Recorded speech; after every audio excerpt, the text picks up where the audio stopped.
Jennings, you fool! I told you that road was too uneven for carriages. No wonder you all turned us. To see to the horses, will you? I will attend to Mrs. Parker. Something wrong with my ankle. My dear, are you all right? Does that cottage promise to be the place? Yes, the very thing we wished for. It could not have happened, you know, in a better place. Good out of evil. Oh, the very thing perhaps to be wished for. We shall soon get relief. Yes, there at the cottage, I fancy, lies my cure. Oh, thank God. We've been seen. There. Running towards us, the haymakers in the field, by the big house that we passed. A man summoning his field hands. And what looks like his whole family running to our assistance. Eddie, Jim, attend to the carriage, will you? See if you can right it. Good afternoon to you. My name is Haywood, Jack Haywood, at your service. That is my house you just passed. I wondered where you were heading. This lane is very uneven from here. It's not fit for carriages. I'll see your carriage is upright and your horses turned round. Is there any other assistance I can offer you? Oh, you are extremely obliging, sir, and I take you at your word. The injury to my leg is, I dare say, very trifling, but it is always best in these cases to have a surgeon's opinion without loss of time. And as the road does not seem at present in a favourable state for my getting up to his house myself, I will thank you to send off one of your good people for the surgeon. The surgeon, sir? I'm afraid you'll find no surgeon here. But I dare say we shall do very well without him. Nay, sir, if he is not in the way, his partner will do just as well, or rather better. I would rather see his partner. Indeed, I would prefer the attendance of his partner. One of these good people can be with him in 3 minutes, I am sure. I need not ask whether I see the house, for except for your own, we have passed none in this place which can be the abode of a gentleman. What, sir? Are you expecting to find a surgeon in this cottage? We have neither surgeon nor partner in the parish, I assure you. Excuse me, sir, I am sorry to have the appearance of contradicting you, but though from the extent of the parish or some other cause you may not be aware of the fact, but stay, can I be mistaken in the place? Am I not in Willingdon? Is not this Willingdon? Yes, sir, this is certainly Willingdon. Well then, sir, I can bring proof of your having a surgeon in the parish, whether you may know it or not. Here, sir. You will do me the favour of casting your eye over this advertisement, which I cut out myself from the Morning Post and the Kentish Gazette only yesterday morning in London. I think you will be convinced that I am not speaking at random. You will find it an advertisement, sir, of the dissolution of a partnership in the medical line in your own parish. Extensive business, undeniable character, respectable references, wishing to form a separate establishment. You will find it at full length, sir. Sir, if you were to show me all the newspapers that are printed in 1 week throughout the kingdom, you would not persuade me of there being a surgeon in Willingdon. For having lived here ever since I was born, man and boy, 57 years, I think I must have known of such a person. At least I may venture to say that he has not much business. To be sure, if gentlemen were to be often attempting this lane in post-chases, it might not be a bad speculation for a surgeon to get a house at the top of the hill. But as to that cottage, I can assure you, sir, that it is, in fact, in spite of its spruce air at this distance, as indifferent a double tenement as any in the parish, and that my shepherd lives at one end and 3 old women at the other. I believe I can explain, sir. Your mistake is in the place. There are 2 Willingdons in this county, and your advertisements refer to the other, which is Great Willingdon, or Willingdon Abbots, and lies 7 miles off, on the other side of Battle, quite down in the Weald, and we, sir, are not in the Weald. Not down in the Weald, I am sure, sir. It took us half an hour to climb your hill. Well, sir, I dare say it is as you say, and I have made an abominably stupid blunder. Well, all done in a moment. The advertisements did not catch my eye till the last half hour of our being in town, when everything was in a hurry and confusion, which always attends a short stay there. One is never able to complete anything in the way of business, you know, till the carriage is at the door, and accordingly, satisfying myself with a brief inquiry, and finding we were actually to pass within a mile or 2 of Willingdon, I sought no further. Oh, Tom. Oh, my dear, I am so very sorry to have brought you to this scrape. But do not be alarmed about my leg. gives me no pain while I am quiet. 2 hours take us home, and when once at home, we have our remedy at hand, you know. A little of our own bracing sea air will soon get me on my feet again. Now depend upon it, my dear, it is exactly a case for the sea. Saline air and immersion will be the very thing. My sensations tell me so already. Before you go, you must take some refreshment with us and let us check over your ankle. We are always well stocked with all the common remedies and sprains and for sprains and bruises, and I will answer for the pleasure it will give my wife and daughters to be of service to you and this lady in every way in their power. Well, my dear, I believe it will be better for us.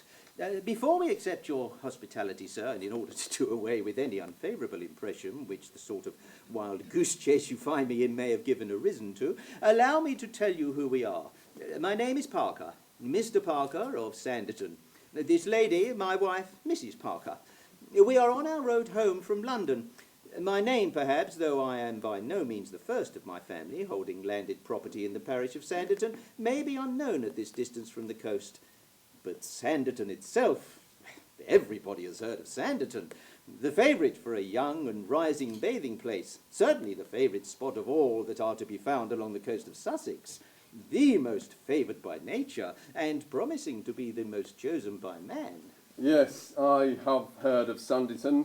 Every 5 years one hears of some new place or other starting up by the sea and growing the fashion. How they can half of them be filled is the wonder. Where people can be found with money or time to go to them, bad things for a country, sir, to raise the price of provisions and make the poor good for nothing, as I dare say you find, sir. No, not at all, sir, not at all. Being still small and select, we are precluded from the evils of civilization from which Brighton, Worthing, or Eastbourne suffer.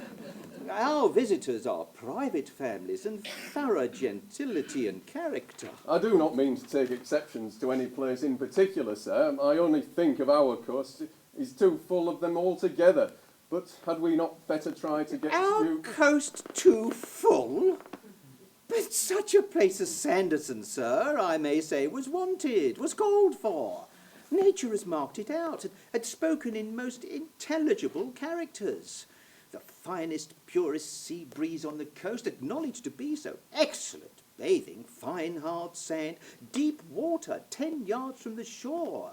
No mud, no weeds, no shiny rocks. Never was there such a place more palpably designed by nature for the resort of the invalid, the very spot which thousands seem to need of. Hence my quest to find a surgeon who could meet all their medical needs, and all at the most desirable distance from London. 1 complete measured mile nearer than Eastbourne. Only conceive it, sir, the advantage of saving a whole mile in a long journey. Now, Brinshaw, sir. Oh, surely you are referring to Brinshaw, lying as it does between a stagnant marsh, a bleak moor, and the constant effluvia of a ridge of putrefied seaweed, a most insalubrious air, roads proverbially detestable, water brackish beyond example, impossible to get a good dish of tea within 3 miles of the place. Oh, and as for the soil, it is so cold and ungrateful, it can hardly be made to yield a cabbage. Sir, I have never heard of it spoken in my life before. I did not know there was such a place in the world. You did not? There, my dear. You see how it is? So much for the celebrity of Brinshaw. This gentleman did not know there was such a place in the world. Why, in truth, sir, I fancy we may apply to Brinshaw that line of the poet Cowper in his description of the religious cottager as opposed to Voltaire. She never heard of half a mile from home. Oh! With all my heart, sir, apply any verses you like to it. But I want to see something applied to your leg, and I am sure by your lady's countenance that she is quite of my opinion, and thinks it a pity to lose any more time. And here come my girls to speak for themselves and their mother. I began to wonder the bustle should not have reached them. A thing of this kind soon makes a stir in a lonely place like ours. Mr. and Mrs. Parker, allow me to present my eldest daughter, Charlotte. Delighted to meet you, sir, madam. Mr. Parker has done some damage to his ankle, Charlotte. We may not have a surgeon, but as the eldest of 10 children, Charlotte has found remedies for most ailments. Now, sir, let us see how you can be best conveyed to the house.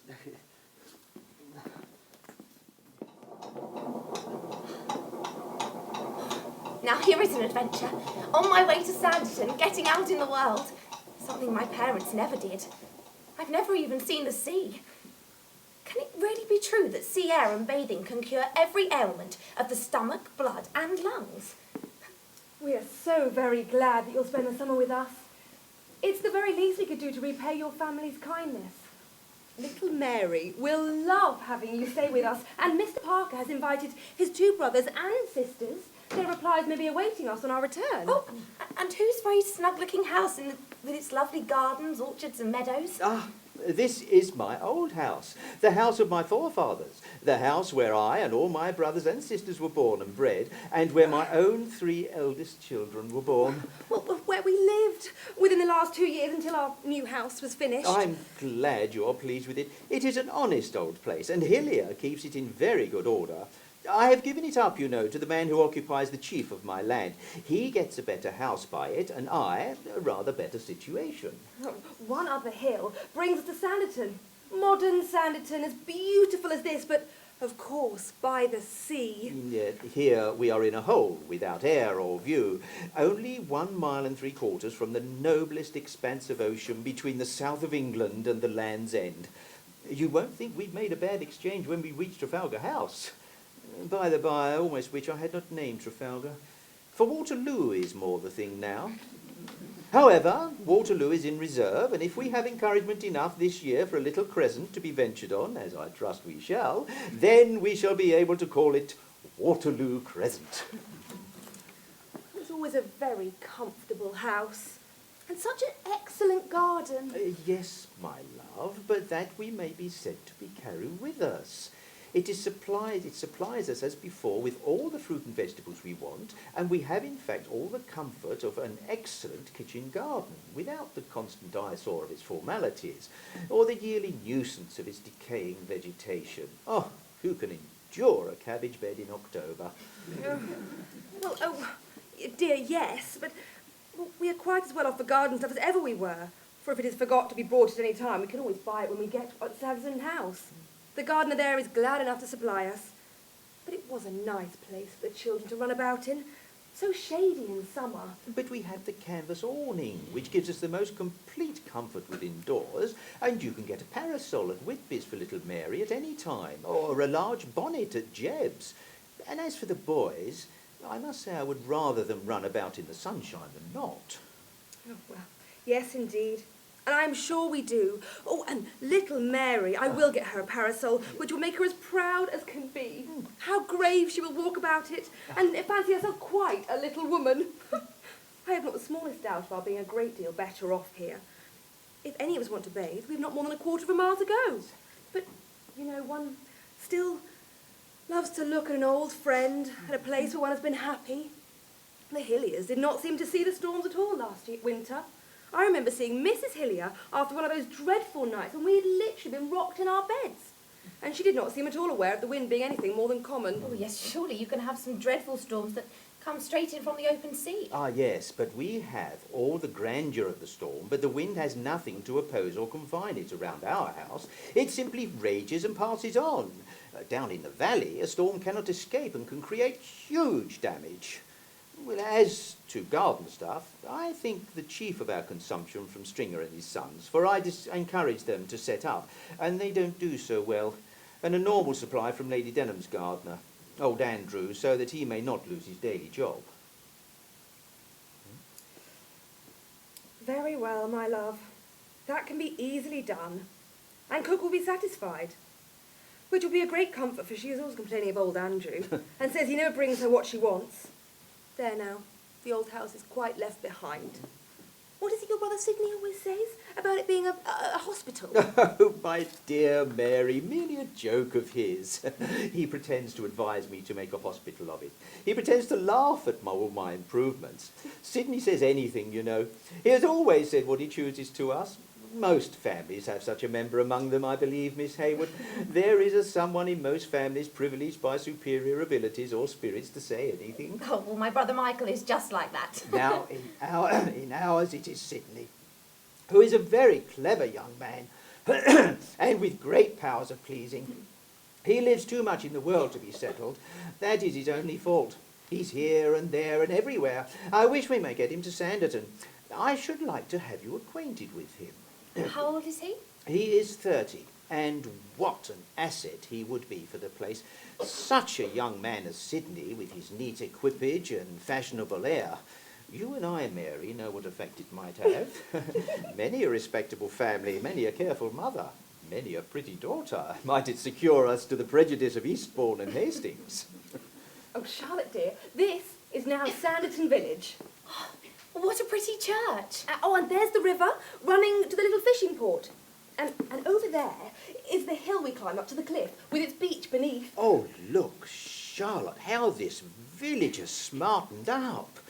New curtains, ladies selling books from a little stall, lodgings to let signs in the windows. Well, if the village can attract visitors, then the hill might be nearly full. Oh, yes, I mean, there are visitors. Last year we only had one family of children from London who came to the sea air after the whooping cough, and whose mother would not let them nearer the shore for fear of them tumbling in. Civilization, civilization indeed. Oh, look, my dear Mary, look at William Healy's windows. Blue shoes and nankin boots. Who would have expected such a sight at a shoemaker's in Old Sanditon? Oh, this is new within the month. There was no blue shoe when we passed this way a month ago. Glorious indeed. Well, I think I have done something in my day. Now for our hill, our health-breathing hill. Oh, now, Charlotte, as we go up the hill, you'll see the lodge gate of Lady Denham's Sanditon house, and the line of its roof among the groves of the trees. Oh, yes, every neighbourhood should have a great lady, and Lady Denham is the great lady of Sanditon. Oh, yes, she has buried 2 husbands. Miss Brereton, as she was then, married a Mr. Hollis, who was very rich and owned the Sanditon Manor and Mansion House. She was about 30, and he was already an elderly man, but she so well nursed and pleased Mr. Hollis that at his death he left her everything. But then she married again, the late Sir Harry Denham of Denham Park, a nearby estate. Sir Harry, no doubt, had his eye on her large income, but she had been too wary to put anything out of her own power. And so, on Sir Harry's decease, she returned to her own Sanditon house, and she is said to have boasted to a friend that though she had got nothing but her title from the Denhams, still she had given nothing for it. Lady Denham allows Sir Harry's nephew, Sir Edward Denham, and his sister, Miss Esther Denham, to occupy Denham Park, as, she says, Sir Edward will inherit on her demise. In any case, and she has a much nicer home of her own. But until then, he is largely penniless, and his own assets are largely encumbered by debt. We think there is much rivalry amongst the relatives of Mr. Hollis, but especially between Sir Harry's relations and the progeny of Lady Denham's Brereton aunt and uncles for her affections, with a view to their possible financial benefit. More so, because last Michaelmas, Lady Denham went to London and asked Clara Brereton, who resides there, to come to Sanditon as her companion.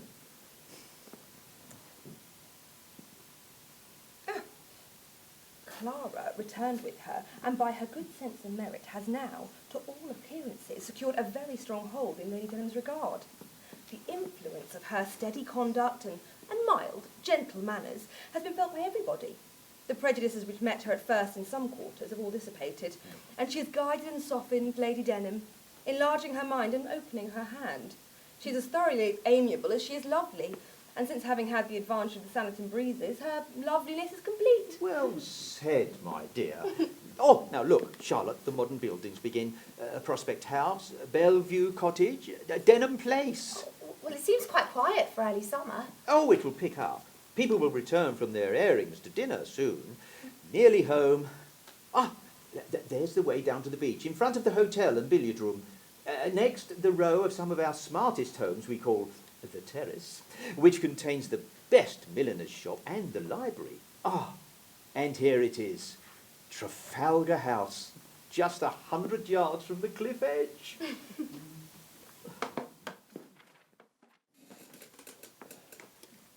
Oh, not a line from Sydney. He is an idle fellow. I sent him an account of my accident from Willingdon and thought he would have vouchsafed me an answer. But perhaps it implies that he is coming himself. Oh, I trust it may. Ah, but here is a letter from one of my sisters. They never fail me. Women are the only correspondents to be depended upon. Now, Mary, before I open it, what shall we guess as to the state of health of those it comes from? Or rather, what would Sidney say if he were here? Sidney is a saucy fellow, Miss Hayward, and you must know he will have it there is a good deal of imagination in my two sisters' complaints. But it really is not so.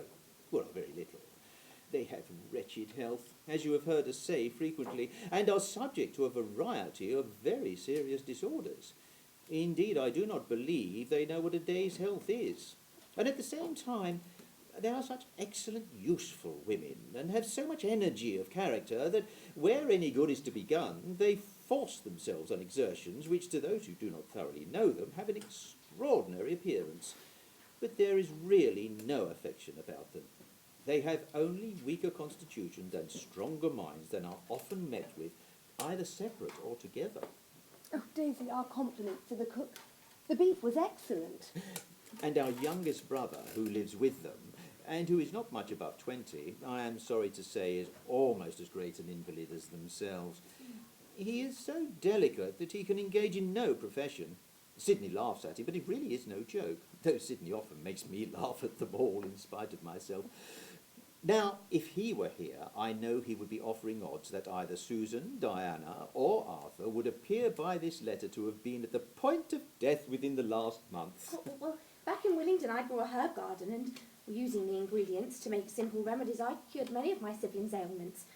Perhaps they could be of use to your three siblings. Do they say when they will come? Oh, no chance of seeing them at Sanditon, I'm sorry to say. A very indifferent account of them indeed. Seriously, a very indifferent account. Mary, will you be quite sorry to hear how ill they have been and are? I think we should all be acquainted with what she writes. My dear Tom, so grieved at your accident, but so well attended by the Haywoods. I would have been with you the moment I heard, but was suffering from spasmodic bile, and could hardly crawl from my bed to the sofa. Many thanks for looking for an apothecary on our account. We are entirely done with the whole medical tribe.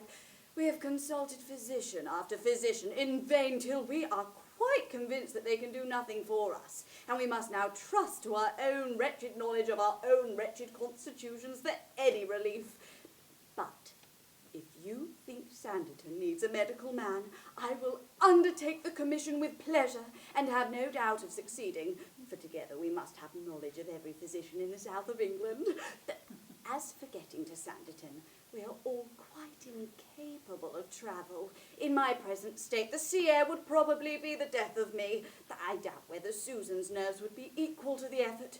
She has been suffering much from the headache, and 6 leeches a day for 10 days together relieved her so little that we thought it right to change our measures. And being convinced on examination that much of the evil lay in her gum, I persuaded her to attack the disorder there. She has accordingly had 3 teeth drawn, and is decidedly better. But her nerves are a good deal deranged, and she can only speak in a whisper, and fainted away twice this morning on poor Arthur's trying to suppress a cough. He, I am happy to say, is tolerably well. They're more languid than I like, and I fear for his liver. Sidney had a scheme to visit the Isle of Wight, but we have not seen or heard from him. We wish you every success for the season, and through the recommendations of our wide circle of friends who suffer as grievously from their ailments as ourselves, we have persuaded 2 large families to visit Sanditon. One, a rich West Indian family from Surrey, the other a most respectable girls' boarding school, or academy, from Camberwell. Yours most affectionately, Diana. Well said. No, I dare say Sidney might find something extremely entertaining in this letter and make us laugh for half an hour together. I declare I by myself can see nothing in it but what is either very pitiable or very creditable. With all their sufferings, you perceive how much they are occupied in promoting the good of others. So anxious for Sanditon, 2 large families. One for Prospect House, probably. The other for number 2, Denham Place, or the end house of the terrace, and extra beds at the hotel. I told you my sisters were excellent women, Miss Hayward. Oh, and I'm sure they must be very extraordinary ones. I'm astonished at the cheerful style of the letter, considering the state in which both sisters appear to be. 3 teeth drawn at once. Frightful. Your sister Diana seems almost as ill as possible, but those 3 teeth of your sister Susan's, well, they're more distressing than all the rest. Oh, they are so used to the operation, to every operation, and have such fortitude.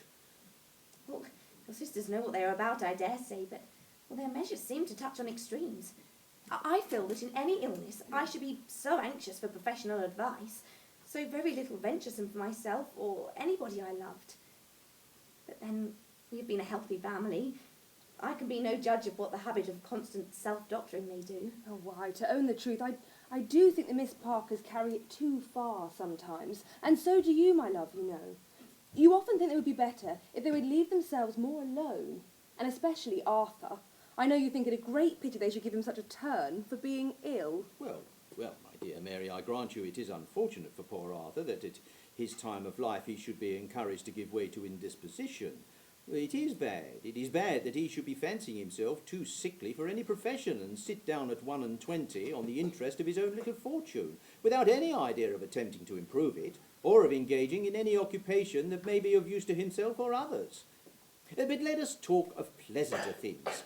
These 2 large families are just what we wanted. Ah, but there is something at hand pleasanter still. Strawberry blancmange for dessert.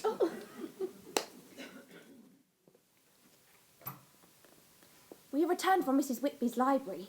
I borrowed a copy of Frances Burney's Camilla, but purchased only a single brooch, as I have no wish to share in the financial distress of that novel's heroine. We had intended to walk on the cliffs, but encountered Lady Denham and her companion, intent on acquiring gossip and an invitation to tea with the Parkers. As for the companion, I don't think I've ever beheld a more lovely or interesting young woman. Clara, won't you come and sit with me? Daisy, can you prepare tea, please? And take one to my wife upstairs, please. I think she has a headache. Oh, no, I will not have you hurry your tea on my account. My early hours are not to put my neighbours to inconvenience, and I know you like your tea late. No, Miss Clara and I will get back to our own tea. We came out with no other thought. We just wanted to see you and make sure of your being really returned. But we will get back to our own tea. Oh, good news, Lady Denham. On my sister Diana's recommendation, we are to have many new visitors. A West Indian family from Surrey and a girls' boarding academy from Camberwell. Oh, very good, very good. A West Indy family and a school. That sounds well. That will bring money. Oh, no people spend more freely, I believe, than West Indians. Aye, so I've heard. And because they have full purses, maybe, think themselves equal to your old country families. But then they who spread their money so freely never think of whether they may not be doing mischief by raising the price of things. And I have heard that's very much the case with your West Indians.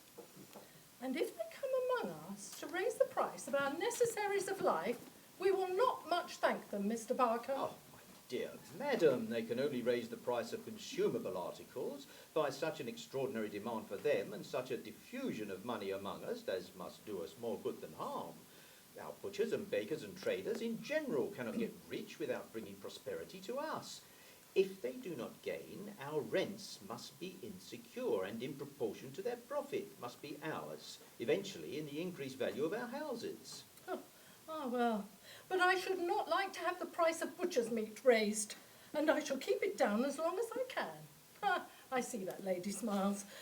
I dare say she thinks me an odd sort of creature, but she will come to care about such matters herself in time.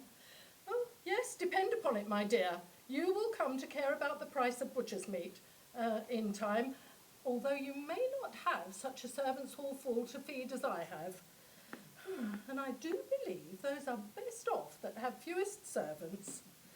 I'm not a woman of parade, as all the world knows. And if it was not for what I owe to poor Mr. Hollis's memory, I should not keep up Sanditon House as I do. It's not for my own pleasure.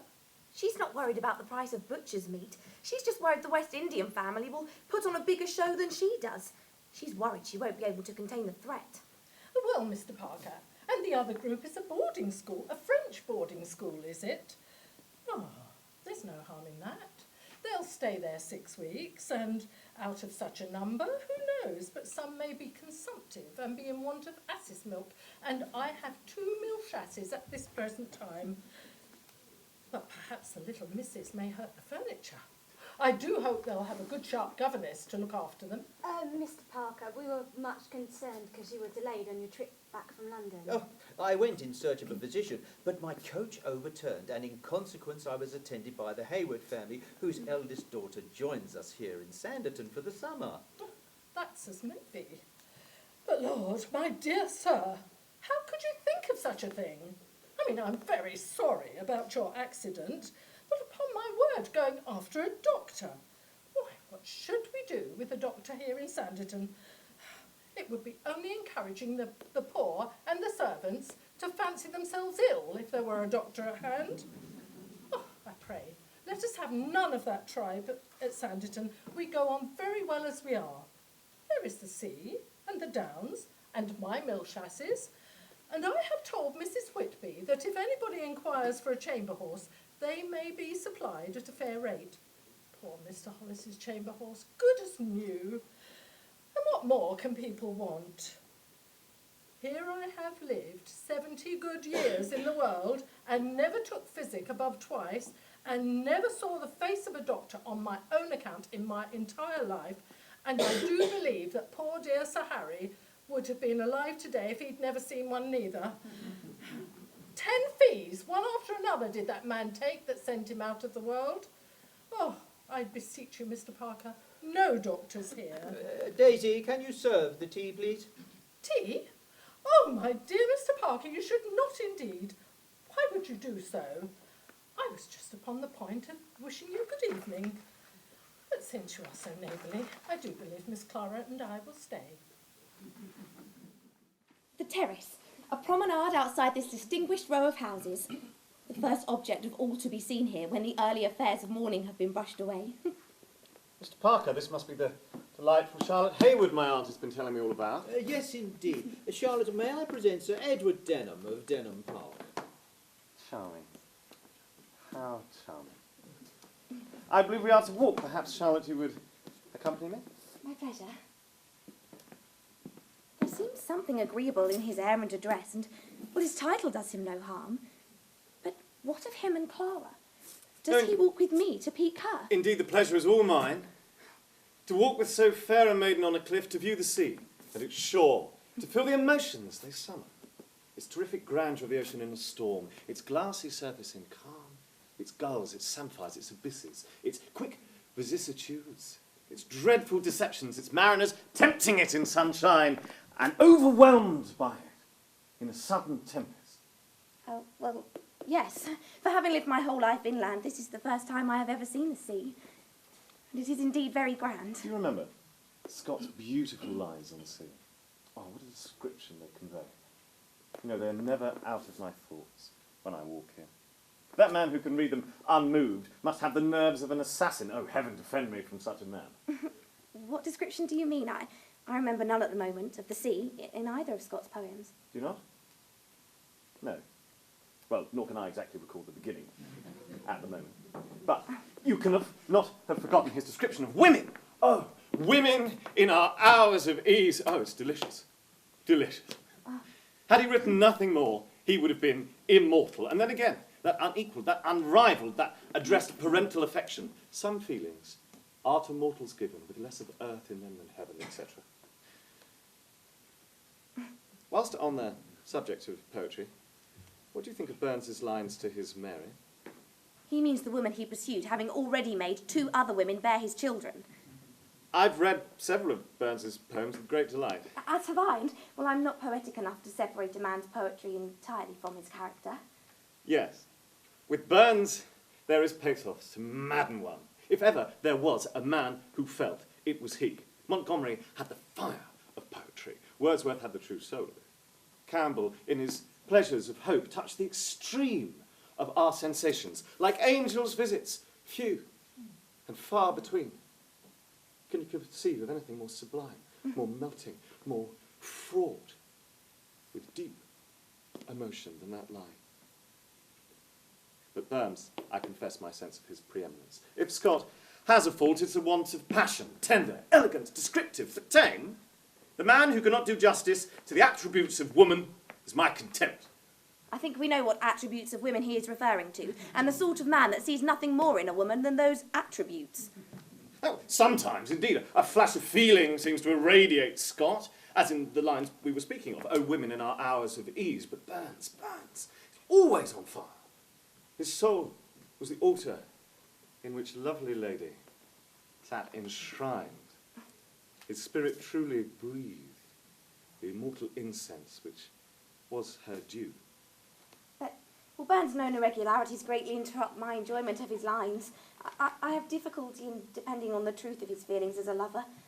I have not faith in the sincerity of the affections of a man of his description. He felt, he wrote, and then he forgot. Can any woman be a fair judge of what a man may be propelled to say or write or do in the sovereign impulses of illimitable ardour?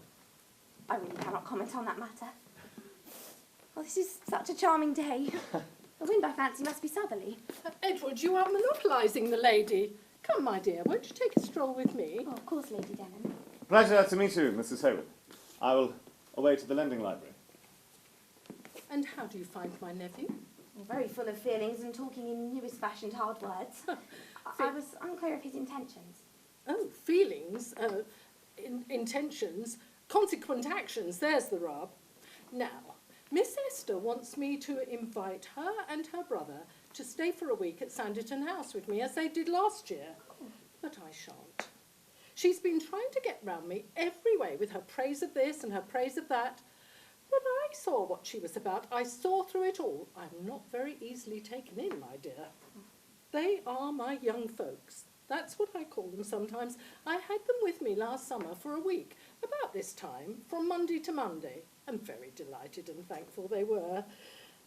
I would not have you think that I only noticed them for poor dear Sir Harry's sake. Oh, no. Poor Harry. Oh, I thought, between ourselves, that he really expected more, but he is gone, and we must not find fault with the dead. Nobody could have lived happier together than us. He was an honourable man, quite the gentleman of ancient family.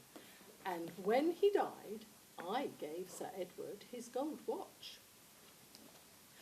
Oh, he did not bequeath it to his nephew, my dear. It was not a bequest, it was not in the will. He only mentioned, and that but once, that he wished his nephew to have the watch. But it need not have been binding if I had not chose it.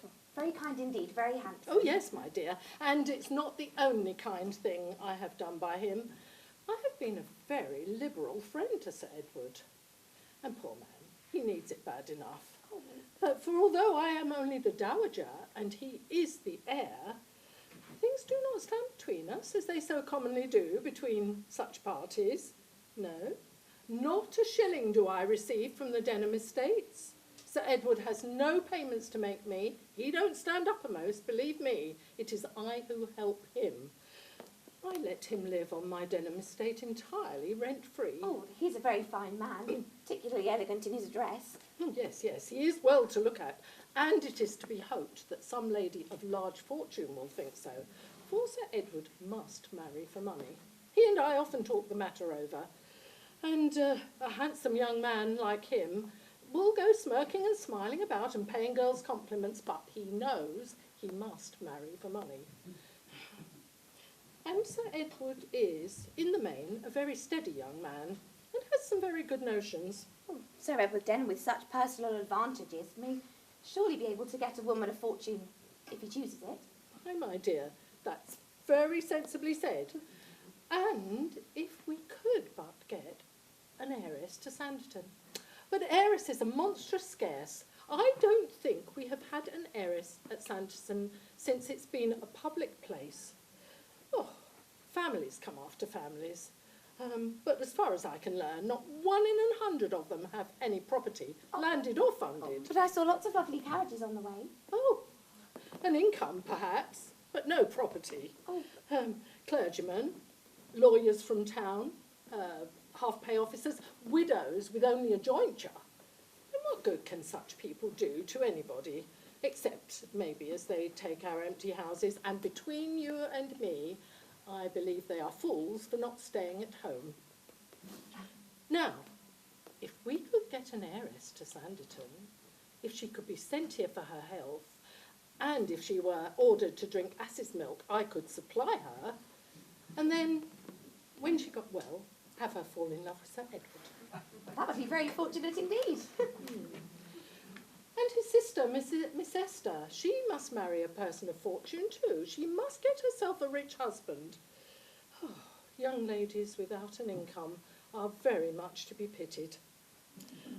But if Miss Esther thinks to talk me into inviting them to Sanditon House, she will find herself mistaken. Things have changed with me since last summer.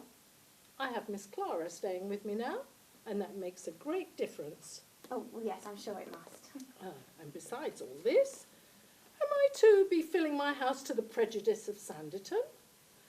If people want to be by the sea, let them take lodgings. I mean, there are a great many empty houses. 3 on this very terrace, 3 lodging papers staring me in the face as we speak. And so next time Miss Esther talks about the damp at Denham Place and the efficacy of sea bathing, I shall advise them to take lodgings for a fortnight. Don't you think that's very fair, my dear? I mean, charity begins at home, you know. That woman is very mean, and by connecting with her and coinciding with her, she makes others mean too.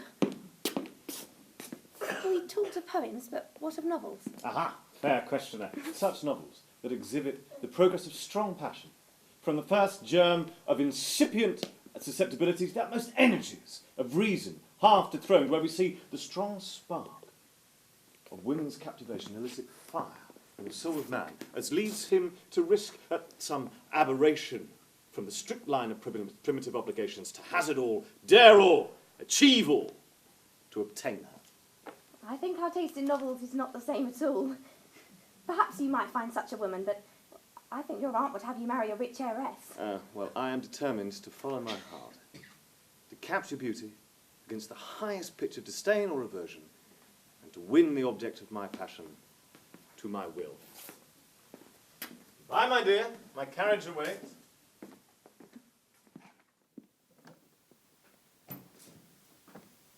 You know, my dear, I realised it must be you the moment I saw you before me on the down. My dear Tom, I am glad to see you walk so well. Sit down, let me feel your ankle. That's right, all right and clean. The play of your sinews are very little affected, barely perceptible. Diana, how wonderful to see you. Are you by yourself? No, we're all 3 come and intent on taking lodgings here. And how has Susan borne the journey after her extreme remedies? Susan has borne it wonderfully. She had not a wink of sleep either the night before we set out or last night at Chichester. And as this is not so common with her as with me, I have had 1,000 fears for her. But she has kept up wonderfully, had no hysterics of consequence, till we came within sight of poor old Sanditon. And the attack was not very violent, nearly over by the time we reached your hotel, so that we got her out of the carriage extremely well, with only Mr. Woodcock's assistance. And when I left her, she was directing the disposal of the luggage and helping old Sam uncord the trunks. She desired her best love, with 1,000 regrets at being so poor a creature that she could not come with me. And Arthur? But it is so windy that I did not think he could safely venture, for I am sure there is lumbago hanging about him. And so I helped him on with his greatcoat and sent him off to the terrace to take his lodgings. Well, now for the explanation of my being here. I told you in my letter of the 2 considerable families I was hoping to secure for you, the West Indians and the seminary. Oh, yes, yes, how active and how kind you've been. The West Indians are Mrs. Griffiths and her family, and I heard of them through Fanny Noyce, Miss Capper, and Mrs. Darling, a friend of Mrs. Griffiths, and pressed for the recommendation of Sanditon. Mrs. Griffiths was concerned that there should be good accommodations on arriving here, and she was particularly careful and scrupulous on all those matters, more on account of a certain Miss Lamb, a young lady, probably a niece, under her care, than on her own account or her own daughters. Miss Lamb has an immense fortune, richer than all the rest, and very delicate health. Mrs. Griffith, so obviously helpless and indolent, whose wealth and a hot climate are apt to make us. Here were a family of helpless invalids whom I might essentially serve. I sounded Susan. The same thought had occurred to her. Arthur made no difficulties. Our plan was arranged immediately. We were off yesterday morning at 6. Let's Chichester at the same hour today, and here we are. Miss Hayward, I astonish you. I see by your looks you are not used to such quick measures. Oh, well, I dare say I do look surprised, because they're such great exertions, and I know what invalids both you and your sister are. But my dear Miss Hayward, we are sent into this world to be as extensively useful as possible, and where some degree of strength of mind is given, it is not a feeble body which will excuse us or incline us to excuse ourselves. Now, if you will all excuse me, I must attend to our own lodging-taking. I have not much confidence in poor Arthur's skill for lodging-taking, but he seemed to like the commission. Our dinner is ordered for 6, but after that I'm sure we will be engaged on reordering our engagements and engaging amusements and lodging for the visitors I have secured for Sanditon. I think you are doing too much. You will knock yourself up. You should not move again until after dinner, although dinner is such a mere name with you all. My appetite is very much mended, I assure you, lately. I have been taking some bitters of my own decoating, which have done wonders. Susan never eats, I grant you, and just at present I shall want nothing. I never eat for about a week after a journey, but as for Arthur, he's only too much disposed for food. We're often obliged to check him.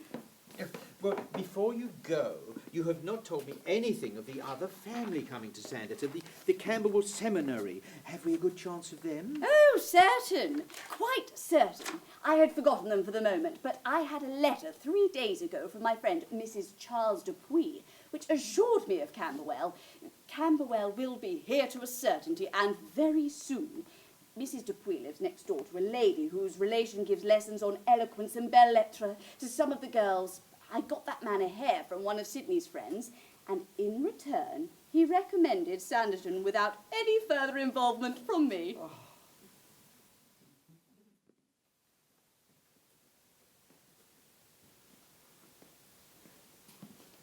Oh, how wonderful to see you out of bed, Susan. I'm so dependent on my beneficial evils, though. Without them.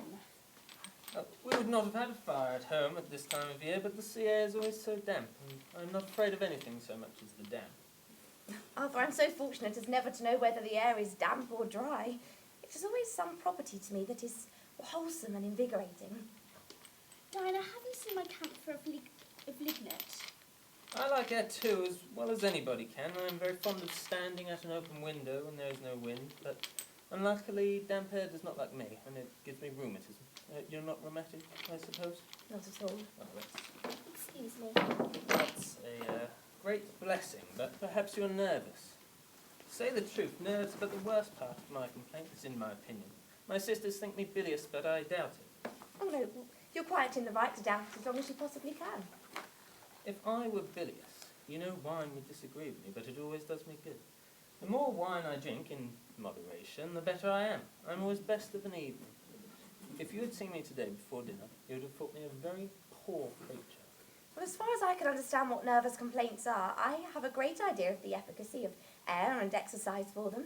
Daily, regular exercise.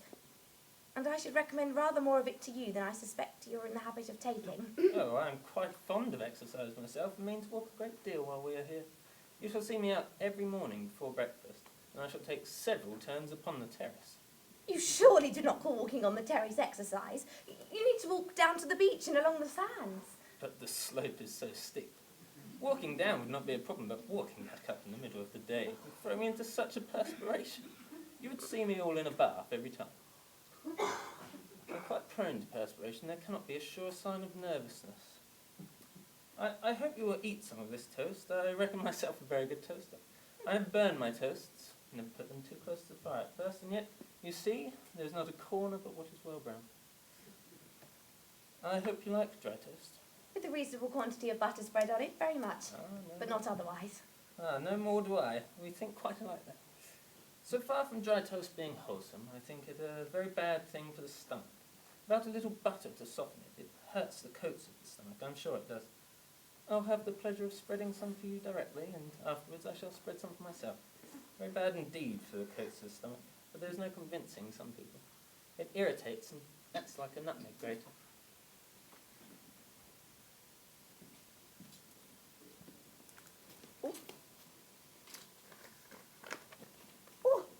It's from Mrs. Charles Dupuy. It's to introduce the bearer, Miss Griffiths, from Camberwell, and the 3 young ladies under her care to my notice. Well, this is very extraordinary. Very extraordinary indeed that both should have the same name. To Mrs. Griffiths. The oddest thing that ever was. A Miss Lamb, too, a young West Indian of large fortune. But it cannot be the same. It's impossible that it should be the same. Mrs. Griffiths, being a stranger at Sanditon, is anxious for a respectable introduction, and Mrs. C. Dupuy, therefore, at the instance of the intermediate friend, provides her with this letter, knowing that I could be of assistance. Mrs. Griffiths' chief solicitude is the accommodation and comfort of one of the young ladies under her care, a Miss Lamb, a young West Indian of large fortune in delicate health. So the family from Surrey and the family from Camberwell are one of the same. I must instantly repair to the hotel and offer my services.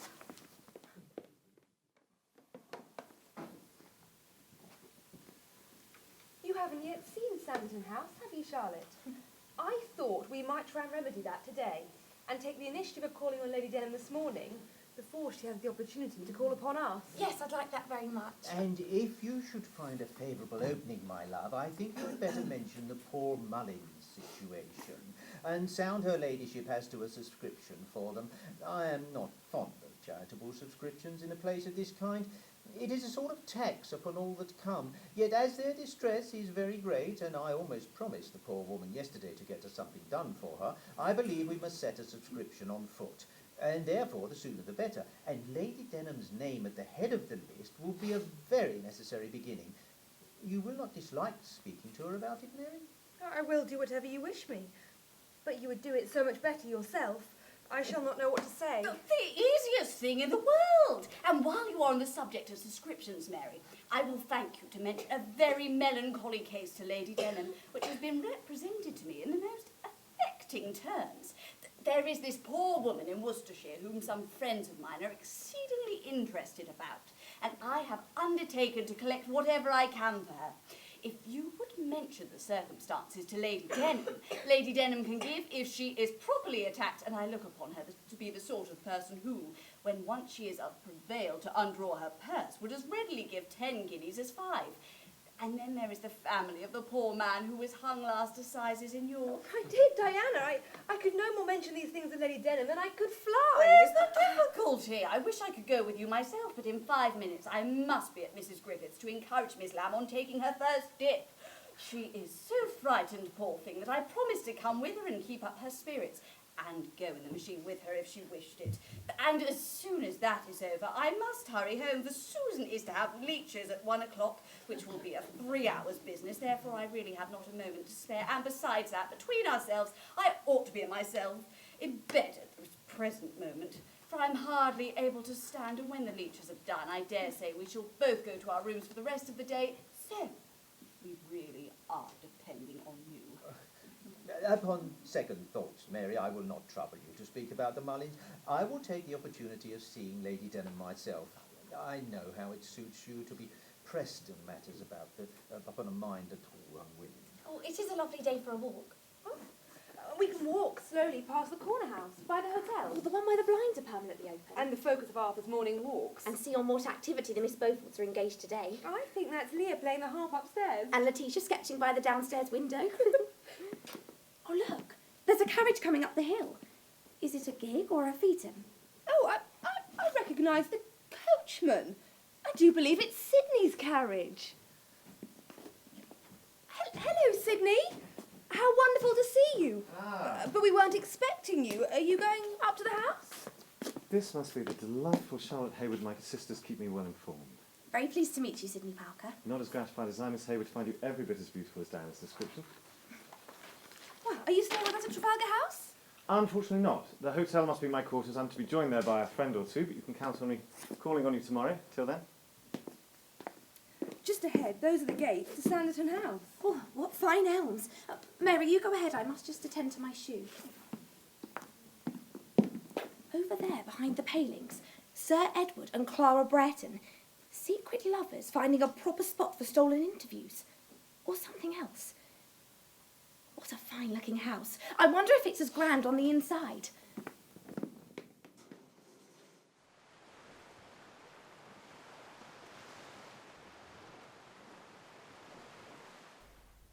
Are you ready, Miss Hayward?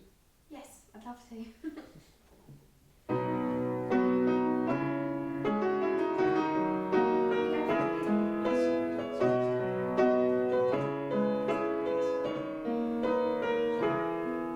The simple things in life are best, Away from the smell of horses, where air is clean and the songbirds sing. and sheep may graze in the meadows. Oh, I do love living by the sea. The salt in the air, that's for me. There's no finer place to be than living by the blue briny sea. Love's in the air all around. The hares in the meadow just abound. There's no place I'd rather be than living by the blue briny sea. Town is busy and fun, with theatre, balls and courting, but I feel confined. As I just outlined, the sea air is a calling. Oh, I do love living by the sea. The salt in the air, that's for me. There's no finer place to be than living by the blue briny sea. Love's in the air all around. The hares in the meadow just abound. There's no place I'd rather be than living by the blue briny sea. Clambering along to the Clambering along to the shore. the cliffs high above, Cliffs high above. golden sand all around, Golden sand all around. waves resound, The seagulls climb and soar. the rock pools yield their harvest, fresh fish from the sea. So wonderful and marvelous. Oh, I do love living by the sea. The salt in the air, that's for me. There's no finer place to be than living by the blue briny sea. Love's in the air all around. The hares in the meadow just abound. There's no place I'd rather be than living by the blue briny sea. Oh, I do love living by the sea. The salt in the air, that's for me. There's no finer place to be than living by the blue briny sea. Love's in the air all around. The hares in the meadow just abound. There's no place I'd rather be than living by the blue briny sea. Oh, I do love living by the sea. Thank you. Thank you. Bravo, Mary, bravo, Miss Hayward, and bravo, Sydney. Sydney is such a wonderful singer, and we are all so pleased that he's dragged himself away from the hotel to perform that duet. Perhaps you will sing with us again. I'd be delighted a little bit later if Miss Hayward doesn't mind. Yes, perhaps later this evening. Oh, you must excuse me. I'm ready for another glass of Madeira. And I think I might check on the children. Daisy, could you check people's glasses, please? Well sung, Todd Sydney, well sung. Thank you, dear brother. How was your day? I went out riding in pursuit of further facilities for our guests here at Sanditon. I was going to tell you about it in a minute. Yes, I thought I saw you riding on the low road. How are you mounted, Tom? What horses have you got now? Oh, none at present. The fellow you saw me on today was hired from the hotel. I have given up my whole stable establishment. We get post horses when we need them, either for the closed carriage or the phaeton, and Woodcock's hack answers my purposes well enough. Thank you for your help last year, but My expenses here are still considerable. Is there anything more I can do? Please don't hesitate. Oh, it is only for a time, you know. Only a temporary retrenchment before many years have gone over our heads. I expect, if alive, to be a rich man, and in much less time I hope Mary will have her carriage horses again. Meanwhile, I escape the plague and expenses of coachman and groom. Oh, excuse me. Donkeys! Yeah, donkeys. Another attraction for Sanditon. I have purchased 2 from Jackson. Stedman at the Hollis Arms at Old Sanditon will stable them. The ideal thing for giving rise to invalid ladies and children. Stedman's boys can look after them. They're good with animals. One of them was walking Sir Edward's horse while I was there, cooling him down after being hard ridden. Sir Edward had been visiting Sanditon House, no doubt. Oh, I haven't seen him today. Did you see him on your walk, Clara? Oh, well, I saw a horseman ride by, but I didn't recognise it was Sir Edward. Shouldn't the Stedman boys still be in school? Wouldn't Miss Henderson of Sanditon School object to the boys being constantly absent? Oh, she would surely approve of the boys learning such an important trade. What's more, Sanditon now has its first pleasure craft. Willis has smartened up his fishing boat. It's now painted splendid shades of blue and yellow. A day well spent. And Arthur, you've been out and about, I hear? Miss Griffiths, Miss Lamb and the Beaufort girls kept me company at the beach today, if that is what you mean. Arthur, you left your greatcoat behind. You know you could have died of consumption if the weather had changed. I think the Sanditon air is doing you the power of good, Arthur. That and 3 young ladies fighting for your attention. But you better watch out, my friend Tracy is arriving tomorrow. You may have competition, not to mention Sir Edward. Miss Lamb is an heiress, I believe. Oh, so we believe. Did you see Sir Edward on the beach today, Arthur? As it happens, he did happen to see us and extend an invitation to our party to visit Denham Park after church on Sunday. That's good. Sir Edward is a young man very much in need of a good match, a lady with an income to complement his estate and commitments. What is your opinion of Miss Lamb, Arthur? I think Miss Lamb finds her status as an heiress somewhat strange. On the death of her father, the plantation owner, the English family she never knew would joyfully claim her as a long-lost relative, and even more joyfully their rights to administer her inheritance until she obtains a majority, placing her in the care of Mrs. Griffith's Academy for young ladies until then. Consequently, Miss Lamb is very reserved and has not shown a great concern for my ailments the way Miss Letitia has. And how long did you say till Miss Lamb comes of age? I believe she said 6 months, 21 days, 5 hours and 10 minutes. At least that was the count at the beach this afternoon. One is to understand, then, that this young lady has either recently acquired a most interesting chronometer, or the date has a very particular significance to her. Would you say that, then, Miss Lamb has a particular suitor in mind, one that her guardians or Mrs. Griffiths might not approve? Do you suppose her objectives different to the other young ladies? That is to say, looking for rich men idling their time who might not live too long if they don't find the cure they're seeking. Present company accepted, of course. Oh, I assure you, the young ladies in Mrs. Griffith's care are merely taking a short holiday before continuing their education in all aspects of domestic science and household management, although Miss Lamb, at her own insistence, also has instruction in 3 foreign languages, the political and natural sciences, mathematics and accountancy. Of that I cannot say more, but Miss Letitia has been telling me all about her study. Today she has been demonstrating to me the merits of the human circulatory system of beach walking, and progressively walking further each day. Today we walked no less than 3 times from below the far groin to the Hollis Arms and back, and on Monday she promises to demonstrate that to me, extending that to a promenade of 5 laps. Arthur, you really must be careful. You really are not used to such exercise. I'm taking the cure. Sea air and sea bathing. The match for every disorder of the stomach, the lungs, or the blood. You surely haven't taken a dip. Well, no, but Letitia says I should. She even thinks I should attempt a few swimming strokes. Oh, well, Letitia this, Letitia that. Not at all. It's well known sea water, it's antispasmodic, Anti-pulmonary, antiseptic, anti-bilious, anti-rheumatic, and you really must try it. I had such an interesting time at Sanditon House today. Such a well-proportioned house, with some really good paintings. And of course being regaled with chocolate in the drawing room. You'd just come in from a walk when I was touring the house. I think I caught sight of you when I was walking down the driveway. Did you also catch sight of Sir Edward? I did.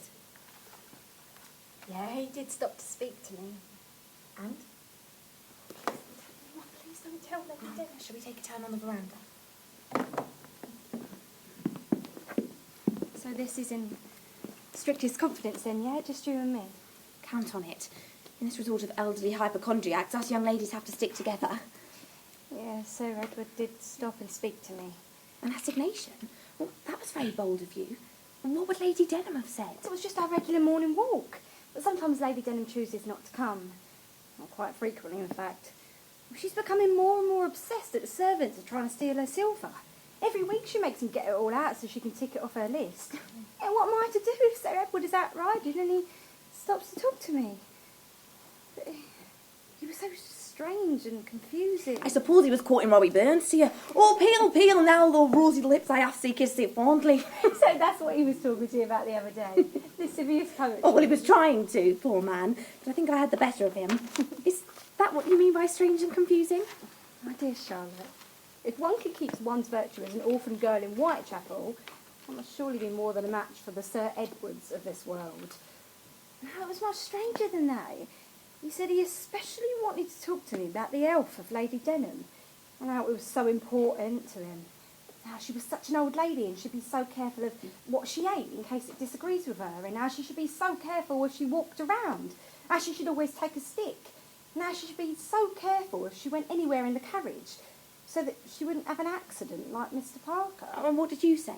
I said, as Lady Denham's companion, I, of course, tried to be of every assistance to the old lady, frequently asking cook with buying provisions, and being Lady Denham's walking companion whenever she went out. And what did Sir Edward say to that? Well, he just said that misfortunes can strike anyone at any time, and we have to be so vigilant, especially with someone of her advanced years. Then he thanked me for all my efforts and got on his horse and rode off. Well, what do you think was his purpose?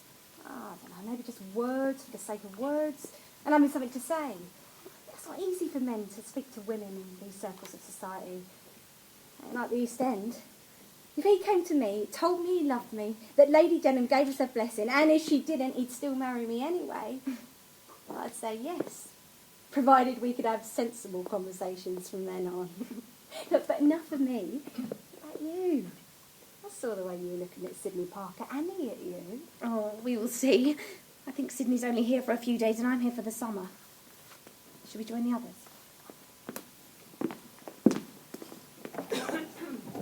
I cannot think what is keeping my wife. Little Mary can keep her reading for ages. But I have another announcement. Tomorrow is Sunday, and Sydney is expecting the arrival of his friend, Mr. Tracy, a man of the world, of influence and taste. Here is a man to impress, a man with a finger in so many pies. Just the sort of man to see the huge opportunities here and how best to exploit them. So, with Lady Denham's agreement, on Monday, and for the benefit of all those who are new to Sanditon, I thought we might arrange an expedition to our developments on the far cliff, Denham Gardens, and surrounding those houses with their unsurpassed sea views, our latest project, Denham Villas. We will meet at Sanditon House at 10 o'clock, and we'll walk through the grounds to the cliff. There will be carriages. I've arranged to borrow a sociable from the hotel, and Lady Denham will take her carriage for those who would rather ride. Let us all show Mr. Tracy what a splendid resort Sanditon is becoming. What a glorious day! What wonderful views there will be from the far cliffs on a day like today. Perhaps I sold too cheaply to Parker. Still, what's done is done. A successful enterprise. Make profits where you can, that's what I say. And there's plenty more land where this came from. Mr. Hollis would be proud of me. Speaking of enterprises, Edward, I trust your luncheon for Mrs. Griffiths and the young ladies was met with your objectives. What do you mean? It was very pleasant. Mrs. Griffiths seemed somewhat in awe of the house, while the Beaufort girls giggled amiably. Felicity, that's the young heiress's name, was very quiet. She did ask me one question about the management of my estate. Therefore, seizing my opportunity, I was able to speak to her at large about her own estate in Antigua, held for trust of her till she comes of age. How large? 5 square miles of sugar. At one time, producing £20,000 per annum. Currently, around half that. A shortage of labour, of course. The slave trade banned. How short-sighted. The Dutch and the Americans carry on and use it to produce sugar cheaper than us. As for wanting to free existing slaves, how will plantation owners run their estates then? Still, £10,000 per annum is very considerable. If an attachment could be made to such an income, it would neatly solve your problems. It seems Mrs. Griffiths has strict instructions on that point to discourage all attachments in that direction. Her English family's doing, I suppose. They seem to have chosen Mrs. Griffiths wisely. She requested that Mrs. Felicity be allowed to study books within my library during the visit, a request I hardly felt I could deny. Instead, presumably, the instructions of the Beaufort family, my attentions were instead diverted towards the girls, in particular the elder of the two, Miss Leah Beaufort, Miss Letitia Beaufort, having successfully attracted the attentions of Arthur Parker. Simply outrageous. Tradespeople. They make some money, and they think that entitles them to pay to have their daughters attached to a baronet with a landed estate. Simply outrageous. It seems we must hatch a plot to circumvent Mrs. Griffiths. Now, if the honour of Miss Lamb could be compromised, her guardians would surely insist that she marry you. Are you suggesting, Lady Denham, that Sir Edward's trying to seduce Miss Lamb? Of course, my dear. That's how it's been done since Adam was a boy. How do you think I got Mr. Hollis to marry me? Not that I would say such a thing in company, of course. But surely seduction is virtually impossible. Mrs. Griffiths ensures there's no opportunities for such things. Clara, you're a very similar age to Miss Lamb. Now, isn't that a friendship that could be fostered? Poor Miss Lamb. What has she in common with Mrs. Griffiths and those Beaufort girls? She's a stranger in her adopted country. Wouldn't God want us to befriend her, draw her into our circle and offer her the warmth of our connection? But Lady Denham, my first duty is to you as your companion. Oh, but I'm not an invalid, and you should have your own friends. And here is a very valuable service you can render to Miss Lamb, Sir Edward, and myself. Of course, Lady Denham. As long as you feel you can do without me from time to time. I do believe I hear the Parkers arriving. Pray excuse me, I must go and greet them. If you young people would like to go on ahead, we'll join you shortly. Come on, Arthur. It's not that far.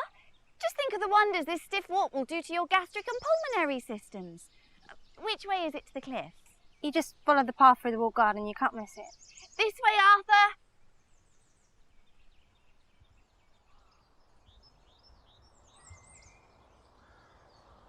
We were seen.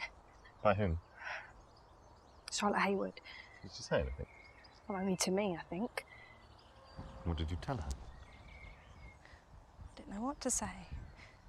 I couldn't say we had an understanding, could I? Lady Denham had sent me packing. She's so keen on the Denham name that you and she carry that obviously only an heiress with a minimum of £10,000 per annum will suffice. And to cap it all off now, I'm supposed to try and arrange it. What did you say to Charlotte, I mean? I just said that you were concerned for Lady Denham's health, which is true. Didn't tell her you wanted her dead and you wanted me to do it. I didn't say that. Oh, that's what you meant. I did not. Yes, you did. My dear Clara, you come from nothing. Your time is up and you stand a very good chance of going back to nothing. If your uncle will take you back. I could get a job. As what? A waitress? Lady's companion. Oh, if she'll give you a reference. I merely pointed out that as the old lady hasn't made a will, if she were to die, you would receive your deceased father's share of her estate, a quarter of everything she has. If you want her dead, why don't you do it? Because I already inherit Dem Place when she dies. There's nothing she can do to change it. Except that it might take years. She lets you live in your fine house, but actually it's her fine house. She just lets you live in it for as long as you're nice to her. I can wait. No, you can't. You're broke. My estate has 5 farms. It has a mile of ocean frontage. I can borrow against it. You're a knock up to your eyebrows and you can't sell so much as an acre while she lives. It's hopeless. Whatever happens, she can't live forever. We could meet in secret. If she found out, I'd inherit nothing. We're like 2 lovebirds caught in the same net. 1, 2, 1, 2, 1. Whoever are you talking to, Letitia? Arthur Parker. Where is he? Down on the beach, of course. Whatever are you doing to him? I'm not doing anything to him. I'm just training him in the equine metasystemic methodology of the famous Dr. Muscovy. You're teaching him to trot? Yes, and I'm doing rather well. He could scarcely walk last week. Next week we're going to try to canter. You know, I met Dr. Muscovy in Aylesbury once. He believes that if only humans could be more like horses, the majority of our ailments would just disappear. Eat only vegetables and get a lot of exercise. Sounds a bit like quack medicine to me. Possibly, but it seems to work. He's lost 2 stone already. He might even be a marriable weight soon. Must go. 1, 2, 1, 2, 1, 2.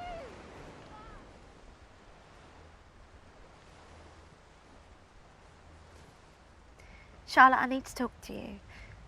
Lady Denham wants me to try and act as a go-between. How? Why? Between Miss Lamb and Sir Edward, of course. I'm supposed to try and gain her confidence and speak to her in glowing terms about Sir Edward's affections for her and try and find opportunities for them to be together. But she doesn't seem particularly keen on company. Never mind desperate to find a suitor. Oh, and what of your own affections for Sir Edward? What of his affections for me? Well, if such a thing exists, then he must declare it in a proper and open manner. If not, then I'm well rid. As for Miss Lamb, I won't deceive her, but there can't be any harm in trying to befriend her. In that, at least, Lady Denham is right. Felicity is indeed a stranger in this country and is surely in need of good companionship. Well, I've just passed her. She sits in the garden reading a book. We could say hello.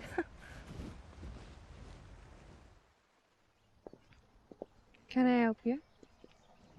Yeah, please call me Clara, and this is Charlotte. May we call you Felicity? Call me what you like. And, well, how are you enjoying your stay here in Sanditon? It's cold. Why don't you tell me what really on your mind? You heard I was rich? You want some of it? You got a rich fella in mind you want to marry me after? Are you blind?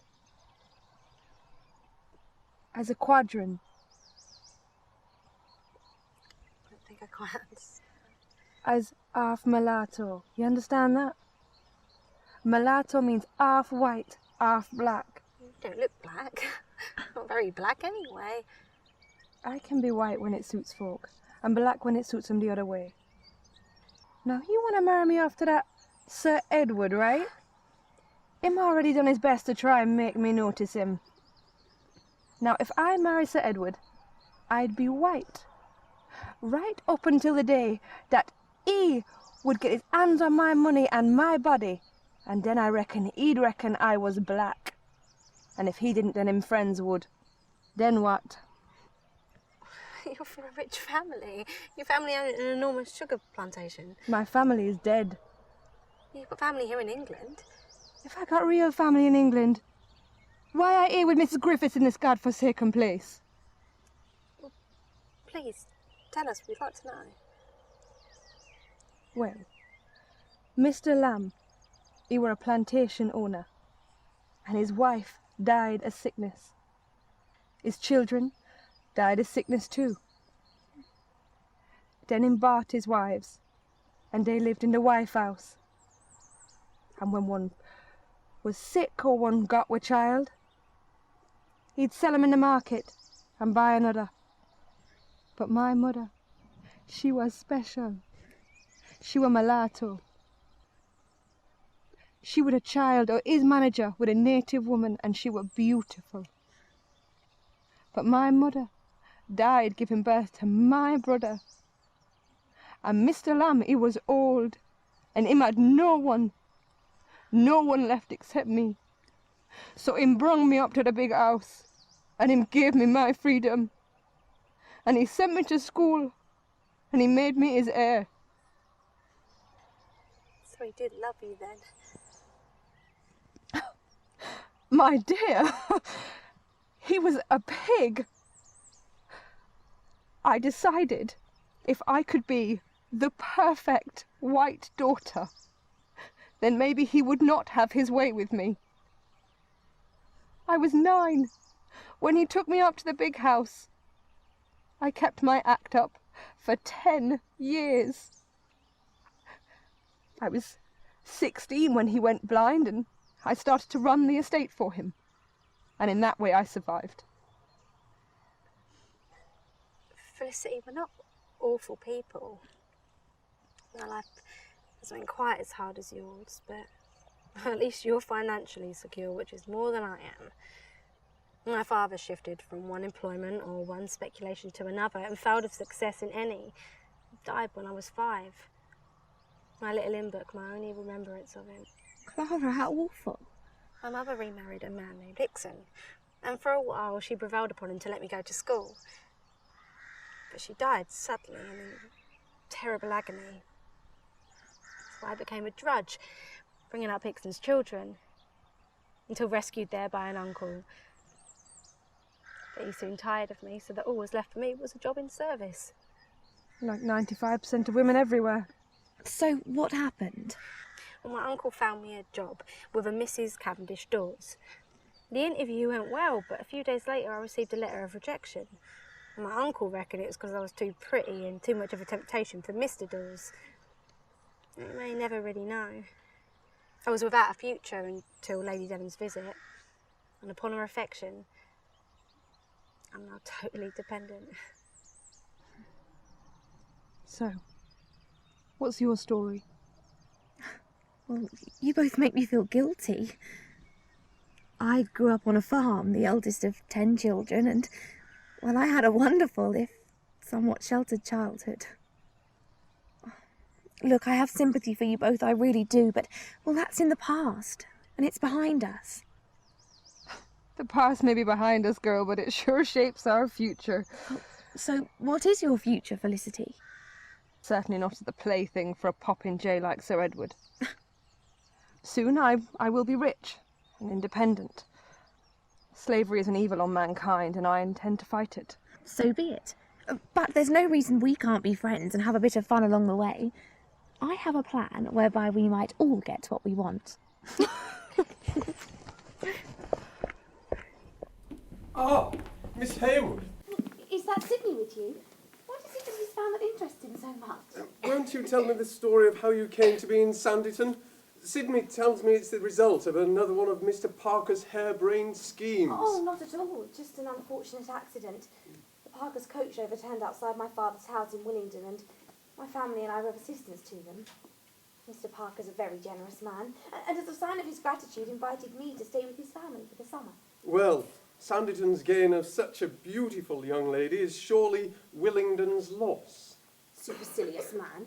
I cannot imagine how Sydney can bear this scheming political agent and gamester. Ah, Charlotte, I have something for you. Spotted orchid. Huh? Isn't it beautiful? What a lovely colour. Maybe perhaps I should have left it where it was, but then I thought how much its beauty would match your own. Sydney, it's lovely, thank you. I was thinking of our duet the other night, wondering whether you also played the pianoforte. Maybe not as well as Mrs. Parker. I probably need to practice more. I've composed a duet I'm rather proud of, and I was... Sydney, do I know that fellow over there? He reminds me of someone. Yeah, it's, I'm sorry, will you excuse me? I think Clara's trying to attract my attention. George. What?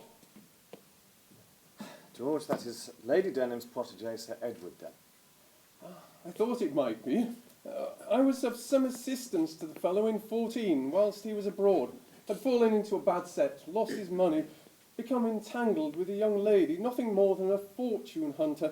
and would have been involved in a dispute, hopeless and disreputable, if I had not become acquainted with the circumstances. I thought your motto was, let those who are in trouble get out of it as they can. Wasn't that very inconsistent? It took no great benevolence, and he rather attached himself to me, or perhaps that was me to him, for he would become a baronet. We've remained in touch, but only by letter. He has no occupation, I believe. No, regrettably, his guardians let him grow up without one. His lack of funds and dependency on his adopted mother have led to some quite odd behaviour. And who is that woman that Charlotte is talking to? That is Clara Brereton, Lady Denham's companion, I believe, a cousin. Oh, yes, I thought it might be. He spoke of her in one of his letters. I had occasion to caution him about any association with Miss Brereton. What possible reason? I had cause to check her family background for a client of mine, Miss Cavendish Davis. Miss Brereton's stepfather is Charles Hickson, a suspected cyanide poisoner. He probably poisoned Clara's mother for the insurance money. One of a long line of wives, I'm afraid. Miss Brereton is probably entirely innocent, but cyanide poisoning is such a tempting idea to put into people's heads. You never know when the notion may surface again. Now, I'm sure introductions have all been made by now, but I would just like to say how proud I am of having my family around me today, including my sister Susan, for whom the salt air is a godsend.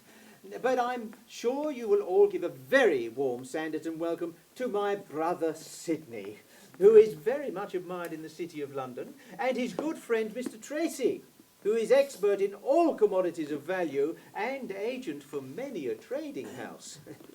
So, over there, on three sides of a rectangle, facing over the cliff and looking out to sea, we have the grand houses of Denham Gardens, each set 100 yards back from the cliff edge, the intervening space shared and laid out with hedges and banks to gain protection from the fiercest of sea breezes. Behind the houses are their mews and access for the tradesmen and the like. To the rear of Denham Gardens and surrounding it, but at a higher elevation to obtain sight of a wonderful sea views, are the Denham Villas. How many houses are there in the original Denham Gardens development? There are 12 such houses, all built by myself. How many sold? We will have sold 3. But we have families of good character very interested in buying another 5. How much are you asking? Well, £500 for the freehold. And what offers do you get? You're making good progress with the Denham Villas development, I see, aren't you, Tom? Well, yes, Sidney. We've dug foundations on all 20. 2 are finished externally, and 6 have got to the wall plate installed for the fixing of the roof there too. Does it not concern you that most of your original development is unsold, yet here you are pressing on with yet more building? My dear man, the bigger it is, the more impressive. Build it and they will come, or Sidney will tell you. George, my brother is a man of vision. Sea-bathing resorts are certainly the coming thing, but whether profit comes to those who first see the opportunity or those who follow, only history knows. George? We're both aware my brother's responsibilities might lead him to very serious embarrassment. Do you know, with this in mind, I'm resolved to extend my stay at Sanditon. It is for me an idle time, and I like the people. I think I too will stay and become more familiar with the place. And the various sensitivities, personal and financial. Of course. Capital. Well, in that case, we can take up Sir Edward's invitation to visit Denham Place tomorrow. Mr. Tracy's very blunt. There's something about that man I don't like. Even if it's just that he makes travel arrangements on a Sunday. Yes, as you say, very blunt. But we can hope for a much better autumn than this summer. I fear we may have a storm coming. Look, below, they're pulling the bathing machines right up to the top of the beach. Ah! There you are, George. Tea is served. Can I interest you in the scone? I trust you had an interesting visit to Denham Place. Yes, indeed. That's sadly not an estate as well kept as Sanditon. But for Sidney here, it was a trip back to his youth. Ah, yes, well, I remember the curtains with their yellow and purple stripes, and the prints with their black and gold frames. The anger of Achilles, the triumph over the dead body of Hector, the grief of Andromache, the prince, all still there. The Denham Lake, that I remember, however, still now is little more than a puddle. Lady Denham is with us, and I have persuaded her to stay for tea. You were saying, Lady Denham. I've said, Mrs. Griffiths, you are not taking the right way, ma'am, with that young lady. She's shy and she's timid and she's indolent, as I believe most West Indians are, and she will never be anything else, ma'am, if you do not change your measures. She wants to be taken out and about. Yes, I know all about it, my dear. And what exercise you are going to say? In the open air, without fatigue, there's the cry. But I want to know how creeping up and down the beach on a donkey, or going out for 2 or 3 miles in Mr. Woodcock's sociable, will make Miss Lamb more brisk, or as you book people say, energetic. She might as well be taking her pleasure on my chamber horse. Well, I mean, Miss Lamb would always be welcome here. Oh, thank you, Mr. Parker. I'm sure Felicity would welcome our invitation and our friendship. She is, I think, Lady Denham, more studious than indolent, and finds her current situation very different to her life in Antigua. With your permission, Mr. Parker, I thought we might all take a picnic on the beach tomorrow. Every one of our acquaintance invited. Capital idea, the very solution. I'll speak with cook, get her working on the buffet. Storm should have passed by lunchtime, leaving the very best of days. Quite, Mr. Parker. But what I maintain to Mrs. Griffiths is that Miss Lamb wants to be properly introduced and brought forward. Which she never can be with those 2 bold-faced Miss Beauforts always putting themselves before her. What do you... My dear Lady Denham, allow me to say you are altogether mistaken. I do not know 2 more obliging, unaffected, considerate girls, especially the youngest, Miss Letitia Beaufort, always thinking of other people and so far from overconfident that she always asks to leave to be near my side in the little excursions we have together. And why would Mrs. Griffith's side not serve equally well? But I've seen the way she ingratiates herself with your brother. Same way that the elder Miss Beaufort encourages Sir Edward. Lady Denham, I wonder if I could persuade you to lend your patronage to a very dear charity of mine. That I have here some handicrafts which I'd like to sell to aid some unfortunates of my acquaintance. No, my dear. If people want to give their 5 shillings or £5, as the case may be, to this or that charity, so let them. They are welcome. But why could they not be satisfied to part with their money without filling their houses full of rubbish? I've never filled my rooms with knickknacks. They only serve to collect dust and make work for my housemates. I did so much enjoy the visit to Denham Place. It brought back so many happy memories of past hospitalities. You were so kind to let me shoot on your land, fish in your lake, go skating on your river when it froze in winter. Surely the time has come for whist. Lady Denham, I know you will not refuse me. And Mr. Tracy, you have a keen mind. Will you not join us? I would be glad to.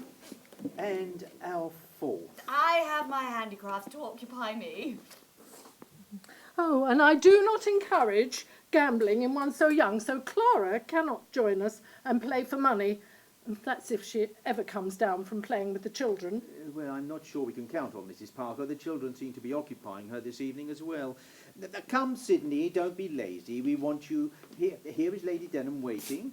Miss Hayward will be so good as to sing to us. She sings the best, and you ought to play whist the best.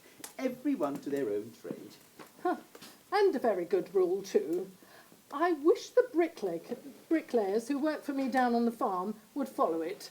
And Browning tells me there's no keeping them 2 days together steady to their work. They are here, there and everywhere. And I must say, Mr. Parker, that in all your new plannings and buildings, they're a great hindrance to us regular customers. But a hindrance you can surely bear given all your land sales to me and increases in your account balances at the Eastbourne Bank, eh? Now, draw for partners. Right, now I'm dealer and Lady Denham and I are partners. Watch out, Lady D. We're going to have to keep our wits about us. Oh, hark. There are footsteps on the gravel. Oh, who could be coming to us at this time?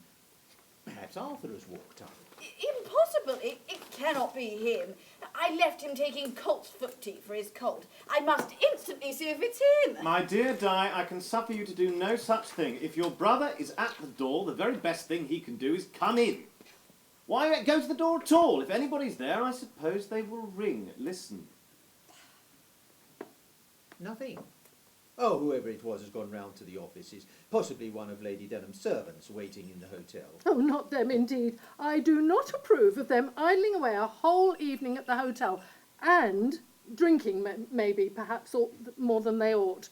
I sent the servants and chariot home with orders to come again at 10 o'clock. Mr. Sidney Parker, sir. Mr. Woodcock would be glad if you could speak with him for a minute out in the hall. Something the matter with the horses, perhaps. In that case, surely his groom would have come to tell him. Are we playing at whist or are we not? Would you be kind enough to take my place? I'll be back shortly. What do you have to tell me at this late hour? I'm afraid your assistant was much too open with Mr. Woodcock at the hotel about the business of assisting yourself in the purchase of property. My assistant? Whatever are you talking about? Well, I should say accomplice. Anyway, he arrives with the latest intelligence concerning the Eastbourne Bank, but Mr. Woodcock has a fine way with his hospitality and taking a personal interest in all his guests, and somehow he managed to forget where you were this evening, which is why I get to learn of this information before you do. The Eastbourne Bank, you say? Yes, George. At 2:45 this afternoon, faced with the non-payment of a series of bills of exchange they accepted for the merino wool weaving of Hardwick of Scotland, and faced with the orchestrated procession of customers demanding withdrawals from their accounts and refusing to accept payment of notes issued by the Bank of Mudding, Huddle and Falstaff in Eastbourne failed. That's terrible. Oh, don't pretend, George. This has your scent all over it. Now, let me see if I can get this right. Captain William Bellows, the son of Vice Admiral Bellows, isn't he one of your closest associates? Isn't he the main promoter of the Merino Wool Weaving Company? Didn't you join us at Sanditon, having recently been at Eastbourne, and is it only coincidence that your assistant should have the same name as your chief clerk? It might be. Damn it, George. Who loses when a bank fails? Well, bankruptcy proceedings are initiated against the partners in the bank. A meeting of creditors is called to demand immediate payment of the bank's loans. The bank's depositors receive not a penny until it can be established how much can be recovered and a dividend declared. Exactly. My people here in Sanditon. Eastbourne being the nearest town, I think we can assume that anybody of substance in Sanditon will bank with Messrs. Manning, Huddle and Falstaff, those three gentlemen now believed to be the richest gentlemen, most trustworthy gentlemen in the south of England. I'm sorry not to have involved you in this plan until now, but just think of the money we can make. You said it yourself. Sea bathing resorts are certainly the coming thing, but whether profit comes to those who first see the opportunity or those who follow, only history knows. Well, here we have a future sea bathing resort with vacant land, unsold houses and no visitors, and everybody forced to sell to repay their loans to the bank. What a wonderful time to buy. No doubt you have the figures. Your brother tops the list, I'm afraid. Tom Parker, £50,000. Then others who have bought land from Lady Denham, Jones, £5,000, Matthews, £3,000, Jackson, £3,000, Sir Edward, a trifling £2,000, Willis, £1,000, Woodcock in respect of the hotel, £3,000, then some 20 smaller amounts in respect of purchase and improvement of property. How about depositors? Lady Denham loses £60,000, Jebb the shopkeeper £500, Stedman of the Hollis Arms £700, and some 30 other smaller amounts. What terms do you offer me if I join this enterprise? If you give me free rein, 30% of the profit for half the investment. No. 35%? No. What then? You know, you're contemptible. You use me, you use my family, you corrupt everyone and everything, and I assure you, I am not like you. I'm going to fight you every step of the way. Now get out!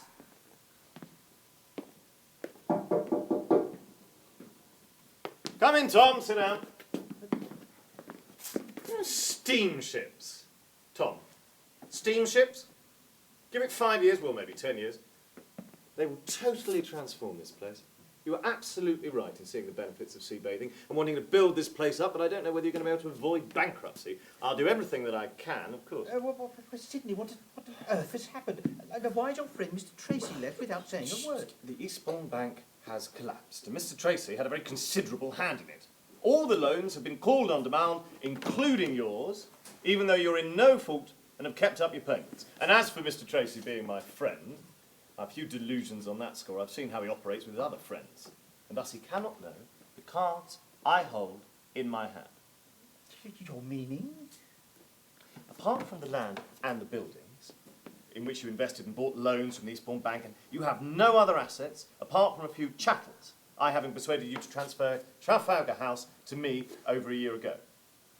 You saw this coming, didn't you? Well, I suspected it might. So, if the bank pushes you to bankruptcy, they can only recover what your boarding house and villas are worth, which, my dear brother, in the absence of visitors to your sort, is considerably less than you paid for it. But how on earth can I tell Mary? She trusted me. They all did. Will you calm yourself? It may yet work to our advantage. I will negotiate with the committee of creditors of the Eastbourne Bank and see whether they will sell me your borrowings at 10 shillings in the pound or risk assets going to auction and raising considerably less. You said cards earlier in the plural. Well, Tom, I have even more faith in Sanditon than your good self. But mine is a much longer game.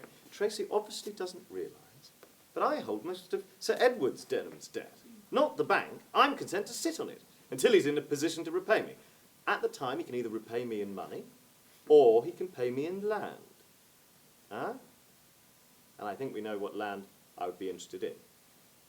Why the mile of cliff, dunes and beach, the other side of old Sanditon, of course. I will send a messenger tomorrow with a letter briefing my attorney in Eastbourne, very good man. He knows everybody of substance within town. He will see that deals are done with the committee of creditors. I'll have to outbid Tracy, warn him off, or have him thrown in jail if I can prove anything. But I believe my pockets to be deeper than his, and the funds I use are my own rather than some other sponsor. But many in Sanditon will be ruined. Well, then we must do all we can to stop it happening. Well, but how? Will you not go yourself? And miss a beach picnic? No, let the situation play out, give people time to digest what has happened. And then what? As loans are called by the bank's creditors, we can refinance them for folk of good standing. But it is the depositors that will have lost most. Oh, we can do little for them, but there's bullion in my chest. We'll advance small sums to those temporarily embarrassed by the lack of access to their accounts. We cannot let all trade and commerce cease in Sanditon because all the notes issued by the Eastbourne Bank are worthless. I think this ill wind will blow us Parker Brothers some good. Here is an enterprise we can all be involved in, including Arthur. Well, it's certainly what he needs. A wife and an occupation.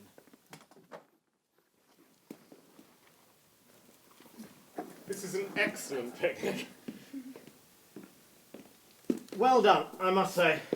Thank you, Sir Edward. And I must say how dapper you look.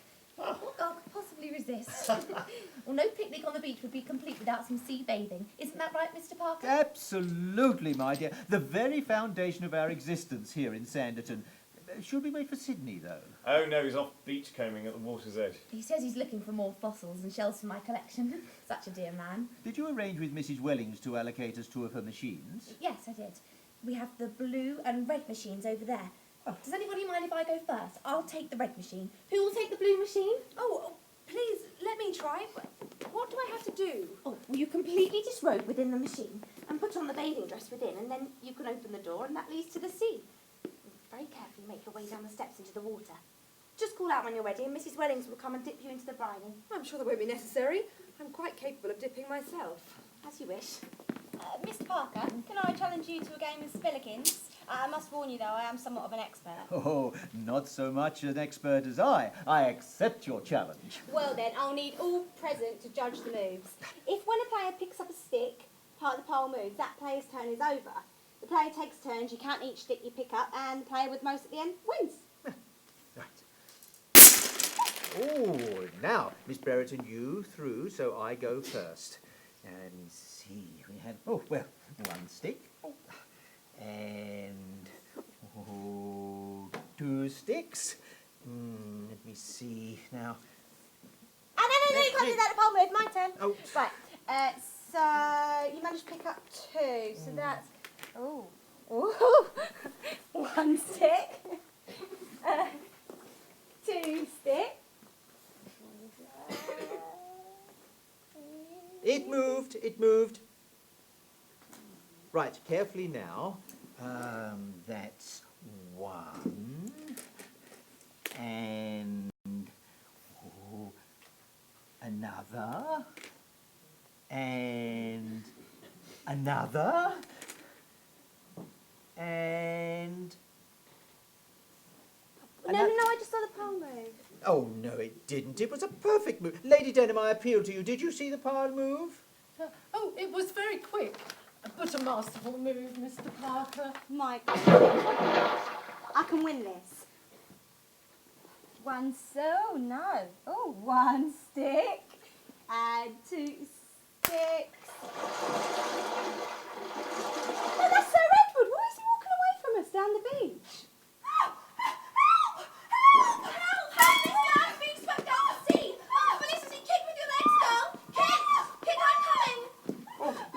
There's Sydney. He's run into the water. He's got Miss Lamb. He's pulling her out. Look after her, I'm going back to Charlotte. What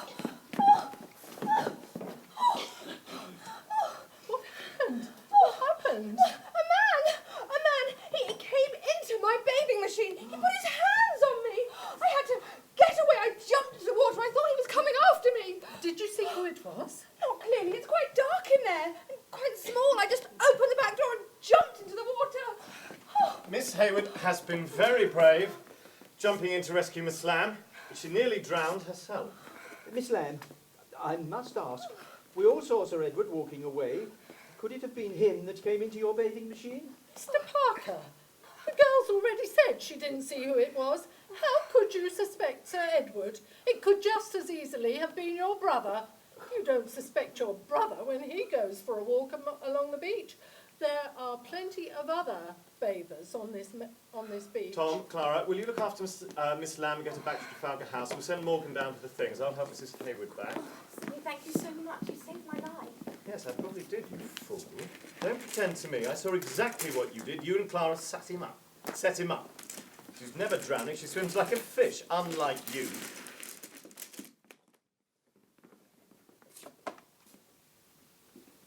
Look at this! Look at this, I say! Dishonoured! Dishonoured! A draft of mine not paid! A mere 1,000! Calm yourself, dear lady. Calm yourself. Whatever is the matter? Refer to drawer. Accepted payable at the Eastbourne Bank and presented for payment at my coachmaker at Coots in London and refused.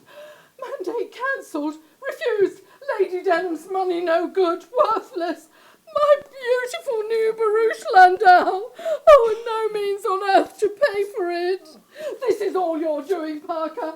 I'm not surprised. If the Eastbourne Bank was prepared to advance you the money it did to build all those boarding houses with no guests, I'm not surprised it's bust. Believed all your nonsense. Didn't check. Latest innovation they thought must be good. Sick people sold the promise of a cure. And the beauty of it was all the money they lent you to buy land. You gave it to me, and I paid it straight back into the same bank again. What a fool I was. They charged you 6% and paid me 4%.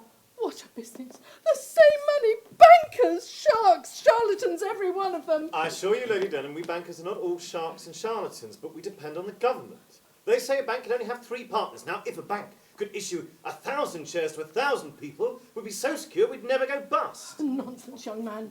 The money goes to their heads. They believe they can create money by doing nothing more than printing it. And when they've printed it, they believe it's theirs. They'll have us believe paper money has value or is actually backed by something that has value.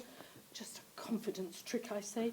People have to believe the tokens we take as money can actually be redeemed for something worth having. The government's to blame, and it's paper money. For what? To pay pensions to all its half-pay army and navy officers, that's what.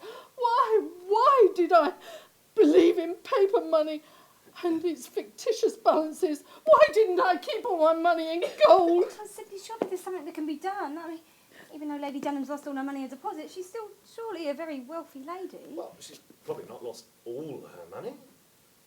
In a year or 2 or 3, she'll possibly receive 2 shillings in the pound returned to her. 3 years? 2 shillings? Well, the solicitors and the accountants will take a huge sum of what's left. Robbers! Villains! Oh, but surely. I'm afraid Lady Denham is a very insolvent lady, for she is unable to pay her debts as they fall. The definition would have it.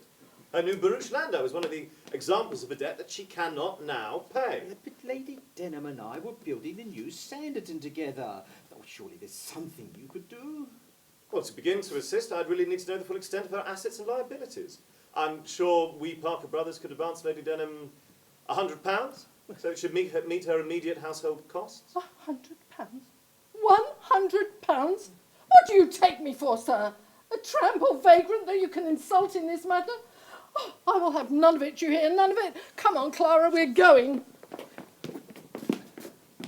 Oh, Sydney, I fear you have offended Lady Denham. Surely you could have been more generous. Tom, do you not see? The pendulum swings. Old money gives way to new money. The landed gentry give way to new commerce and industry. The debtors shall inherit the earth. She came here insulting you. I offered Lady Denham some initial assistance, and she threw it back in my face. Let her calm down. Let her present her accounts. Then we will see what else we can do. Miss Parker, Sydney Parker.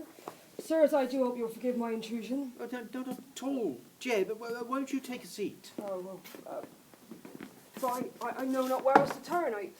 Sir, I hear the Eastbourne Bank is bust, and my business surely likewise.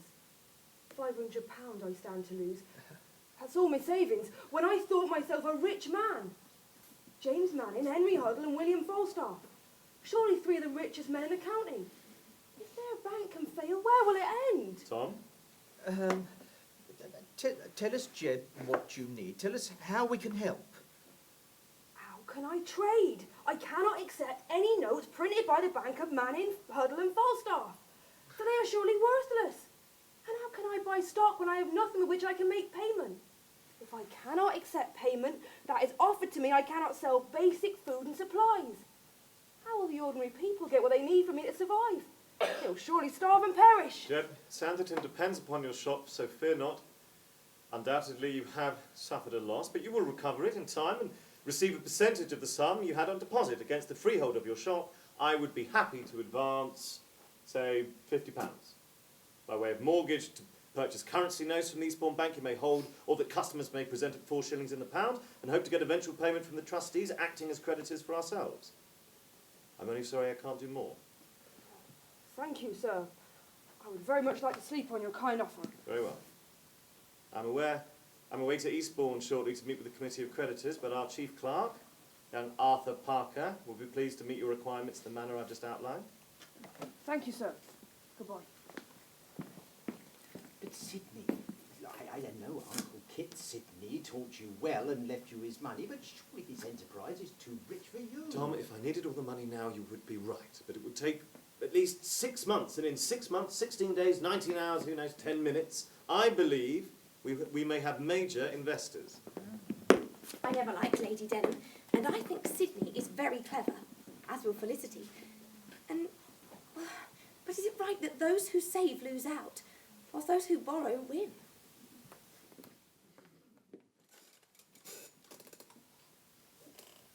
Mr. Parker! Arthur! I've got dreadful news. Lady Denham is dead. What? That's dreadful. When? Where? How did it happen?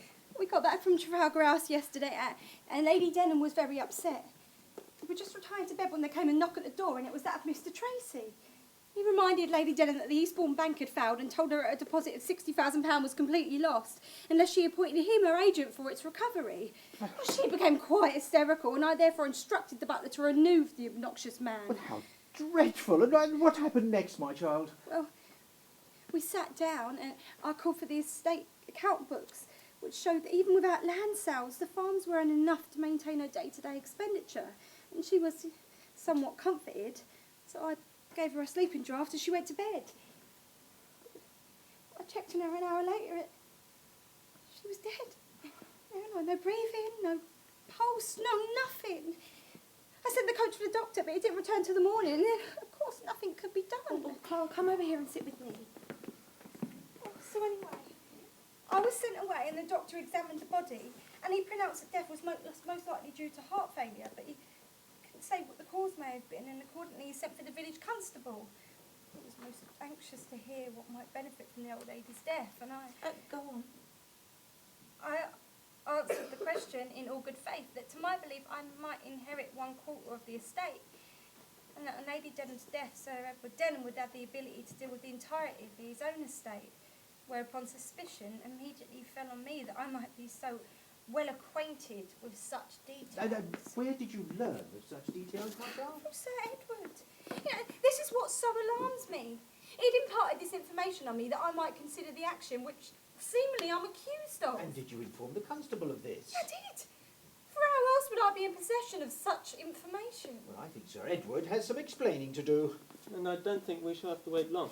That, I believe, is his coach outside just now. Mr. Parker, Arthur, please excuse me, I must speak with Clara alone. I'm afraid I cannot allow that. Pompous man! I will not trade insults with you, sir. Clara, the constable has just called. Please tell me you didn't do it. Do what? Kill Lady Denham, of course. How could you possibly think that? You came to me with your stupid idea and I point blank refused. What makes you think I'd do it now? I thought it was you that killed her. I thought it was you that sent that dreadful man round to terrorise her, to tell her she's lost the things that she prized the most, her money. Oh, so help me, I wished I did many times. I wouldn't have it that way. What then? Oh, Clara, you know, you're so beautiful. I loved you from the first moment I saw you. I wanted you so much, but I know Tracy, and he persuaded me that you were evil, and that by fair means or foul you'd have the lady's money, so I tested you, and I found it was completely untrue. You're good, you're kind, and I wanted you even more. I'm not that good and kind. When I asked you about the assignation with Sir Edward, I spied that day on my walk to Sanditon House. You told me that Sir Edward was only concerned for Lady Denham's well-being. Charlotte, you know, you're a woman, as I am, so perhaps you should understand what I'm about to say. I saw a man. Handsome man, and a man by whatever means our society allows, or even doesn't allow, who paid me attention. I saw a man with flaws and with some strange ideas and an imperfect upbringing and of an imperfect situation, but who I believed wasn't without redemption with my love. Perhaps I'm foolish, as many women are, in seeing a man with flaws and believing I can deal with them, therefore describe events as I feel them to be and not as they actually are at first sight. In this, perhaps I'm less foolish than the women who sees only the perfect suitor, the white knight riding to their rescue, and can't believe that there could possibly be any defects in dealings or character. In any case, I'm sure you'll all say that a poor girl from Whitechapel should think herself fortunate that a baronet with a landed estate would even notice her.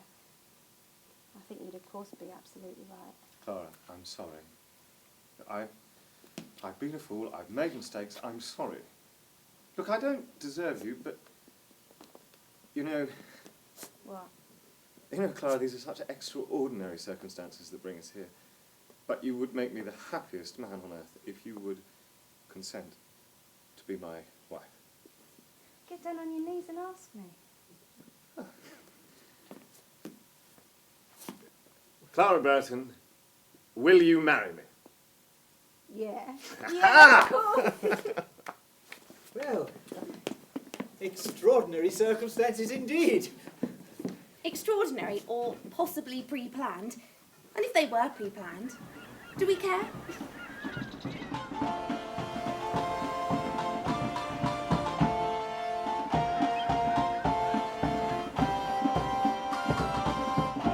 My lords, ladies and gentlemen, it gives me great pleasure to stand before you at the opening of only the second chain-link pier to be opened in the country. Soon, packet ships will sail here from France. Ferries will bring holiday makers from the metropolis.